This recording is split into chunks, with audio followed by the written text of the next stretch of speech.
देखिए, कुछ निशानियाँ जिससे पता चलता है कि अल्लाह आपको अपनी तरफ वापस बुला रहा है।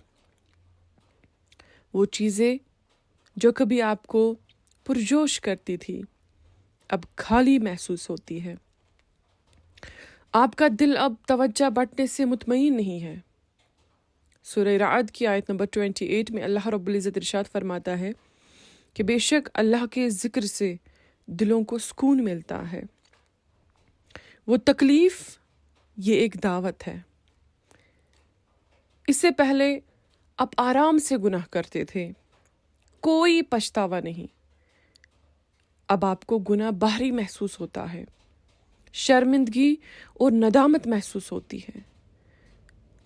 उस दर्द का मतलब है कि ईमान ताज़ा है।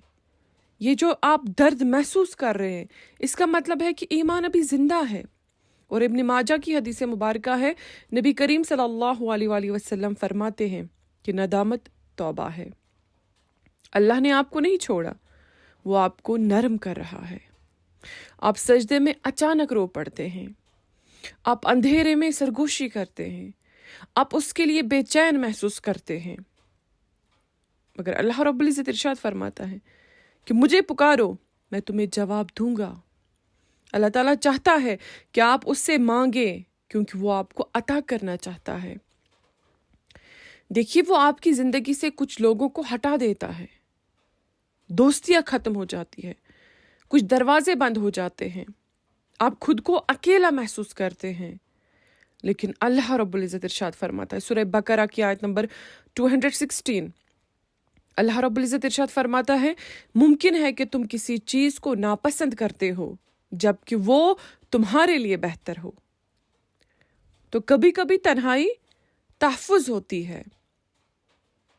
आप ज़्यादा गहराई से सोच रहे होते हैं, आप अल्लाह से मिलने से डरते हैं, आप जन्नत के बारे में सोचते हो।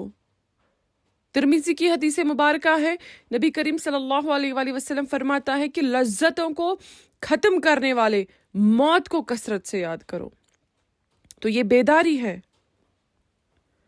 कुरान पाक की तिलावत आपके दिल को छूती है। कुरान के रिमाइंडर्स अब आप पर मुख्तलिफ तरीकों से असरअंदाज होते हैं।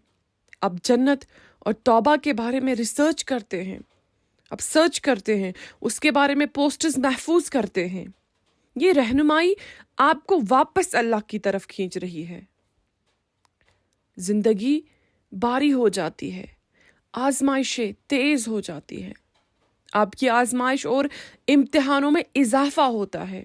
मगर तिरमिज़ी की हदीस मुबारका है, नबी करीम सल्लल्लाहु अलैहि वसल्लम ने फरमाया, जब अल्लाह ताला अपने किसी बंदे के साथ खैर और भलाई का इरादा करता है तो उसे दुनिया ही में जल्द सजा दे देता है, और जब अपने किसी बंदे के साथ शर यानी बुराई का इरादा करता है तो उसके गुनाहों की सजा को रोके रखता है, यहाँ तक कि क़ियामत के दिन उसे पूरी पूरी सजा देता है। तो आजमाइश आपको रिजेक्ट नहीं करती, आजमाइश आपको पाक करती है। अगर आप हाल ही में ये महसूस कर रहे हैं तो ये इत्तेफाक नहीं है। अल्लाह आपको वापस बुला रहा है, उसे नज़रअंदाज ना करें। तौबा का दरवाज़ा बंद होने से पहले अल्लाह की तरफ वापस लौट जाए।